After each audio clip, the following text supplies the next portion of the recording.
حضرت آدم علیہ السلام کو جب بیٹے کے قتل کی خبر ملی تو وہ بہت غمزدہ ہو گئے، کیونکہ حابیل نہایت سعادت مند، فرما بردار، نیک اور شائستہ نوجوان تھا۔ اس کے انہی اوصاف حمیدہ کے بنا پر حضرت آدم علیہ السلام کو امید تھی کہ وہ اللہ کی دین کو آگے بڑھانے میں ان کا معاون و مددگار ثابت ہوگا۔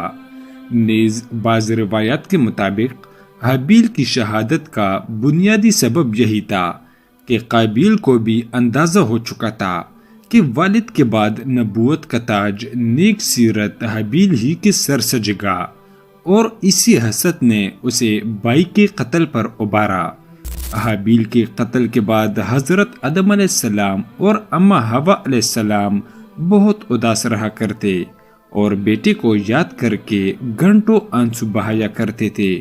حضرت آدم علیہ السلام اللہ تعالیٰ سے دعا فرمایا کرتے تھے کہ اے اللہ، مجھے ایسی اولاد عطا فرما جو تیرے دین کو دنیا میں پھیلانے میں میری معاون و مددگار ہو، اور میرے بعد بھی تیرے پیغام کو دنیا میں عام کرے، میرا صحیح جانشین ہو اور دنیا میں تیری وحدانیت کا علم بردار ہو۔ اللہ تعالیٰ نے اپنی پیاری نبی کی دعا کو شرف قبولیت بخشا اور ایک نیک صالح بیٹی کی بشارت سے مطلع فرمایا۔ چنانچہ کچھ ہی عرصے بعد حضرت عیسیٰ علیہ السلام پیدا ہوئے۔ حضرت آدم علیہ السلام اور اماں حوا علیہ السلام ان کی پیدائش پر بے حد خوش تھے۔ یہ حضرت آدم علیہ السلام کے تیسرے بیٹے تھے اور اس وقت ان کی عمر 130 سال تھی۔ اماں حوا علیہ السلام نے صاحبزادے کا نام شیس رکھا، جس کے عربی میں معنی عطیہ خداوندی کے ہیں، یعنی اللہ تعالی کی جانب سے عطا کیا گیا خوبصورت و خوبصیرت تحفہ۔ حضرت عیسیٰ علیہ السلام حسن و جمال، شکل و صورت اور عادات و اطوار میں اپنے والد سے بہت زیادہ مشابہ تھے۔ حضرت آدم علیہ السلام اور حضرت حوا علیہ السلام کو آپ علیہ السلام سے بہت محبت تھی۔ حضرت آدم علیہ السلام حضرت عیسیٰ علیہ السلام کو ہر وقت اپنے ساتھ رکھتے۔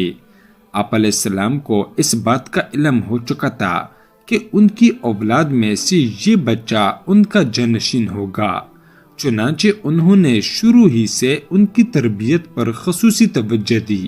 آدم علیہ السلام حضرت عیسیٰ علیہ السلام کو جنت کا احوال سناتے، اچھے اور بری کی پہچان کرواتے۔ جو حضرت عیسیٰ علیہ السلام بڑے ہوتے گئے، ان کی پوشیدہ صلاحیتیں اور والدین کی تعلیم و تربیت رنگ لاتی رہی۔ حضرت آدم علیہ السلام نے ان کو درس و تدریس اور عزم و تبلیغ کے خوبصورت اور منفرد طریقے سکھائے، انہیں دن و رات کے گھڑیوں کی پہچان کروائی، ان اوقات میں ہونے والی عبادتوں کی تعلیم دی۔ اس کے علاوہ طوفانی نوح کے بارے میں بھی آگاہ کیا، جو کچھ عرصے بعد آنا تھا۔ حضرت آدم علیہ السلام اور حضرت حوا علیہ السلام کو حضرت عیسیٰ علیہ السلام سے بڑی امید تھی، جس کی بڑی وجہ یہ تھی کہ ان کا ایک بیٹا قتل ہو گیا، دوسرا شیطان کا پیروکار بن کر کفر کے راستے پر چل نکلا تھا۔ اب اللہ کی دین کو آگے پھیلانے اور شیطان کے شر کا مقابلہ کرنے کے لیے حضرت آدم علیہ السلام کے بعد حضرت عیسیٰ علیہ السلام ہی تھے۔ چنانچہ جب حضرت آدم علیہ السلام کی وفات کا وقت قریب آیا تو انہوں نے حضرت عیسیٰ علیہ السلام کو اپنا خلیفہ اور جانشین نامزد کیا۔ 960 برس کی عمر میں حضرت آدم علیہ السلام نے وفات پائی۔ حضرت عیسیٰ علیہ السلام نے حضرت جبرائیل امین کے بتائی ہوئی طریقے کے مطابق والد حضرت آدم علیہ السلام کی تدفین کی۔ اللہ رب العزت نے حضرت عیسیٰ علیہ السلام کو نبوت کے عظیم منصب پر فائز فرمایا اور اولاد کثیر سے نوازا۔ پھر یہ کہ ان کی اولاد نہایت فرما بردار اور نیک بھی تھی، جو اپنے والد کے ساتھ تبلیغ دین کے کاموں میں مصروف رہتی۔ روایت میں ہے کہ اللہ تعالیٰ نے اپنے پیغمبروں پر 100 صحیفے نازل کیے اور 4 کتابیں۔ ان 100 صحیفوں میں سے 50 صحیفے حضرت عیسیٰ علیہ السلام پر اترے۔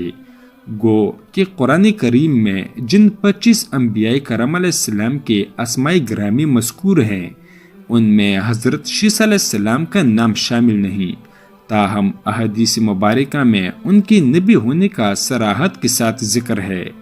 حضرت شیس علیہ السلام نے اپنی پوری زندگی والد کی دی ہوئی تربیت کے تحت اللہ تعالیٰ کی دین کی سربلندی میں صرف کی۔ آخری عمر میں زیادہ ضعیف ہونے کی وجہ سے گوشہ نشین ہو گئے تھے، لیکن اولاد حضرت شیس علیہ السلام کے کام کو آگے بڑھاتی رہی۔ حضرت شیس علیہ السلام اپنے بھائی قابیل کی اولاد کی کفر و شرک میں مبتلا ہونے اور شیطان کا اعلی کار بنے رہنے کی وجہ سے بڑے فکر مند رہتے تھے اور انہیں راہ راست پر لانے کی کوششوں میں لگے رہتے تھے، جنہوں نے اپنے باپ قابیل کی شکل کی بت بنا کر اس کی پوجا کر دی تھی۔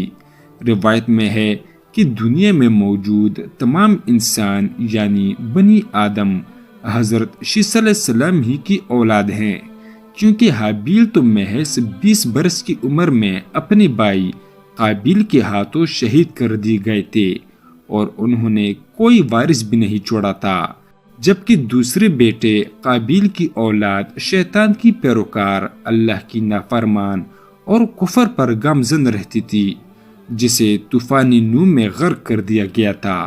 مسلمانوں کی طرح یہودی اور عیسائی بھی حضرت شیس علیہ السلام کو حضرت آدم و حوا کا تیسرا بیٹا، نبی اور ان کا جانشین تسلیم کرتے ہیں، جبکہ وہ بھی اس بات کے قائل ہیں کہ موجودہ تمام انسان حضرت شیس علیہ السلام کی اولاد ہیں۔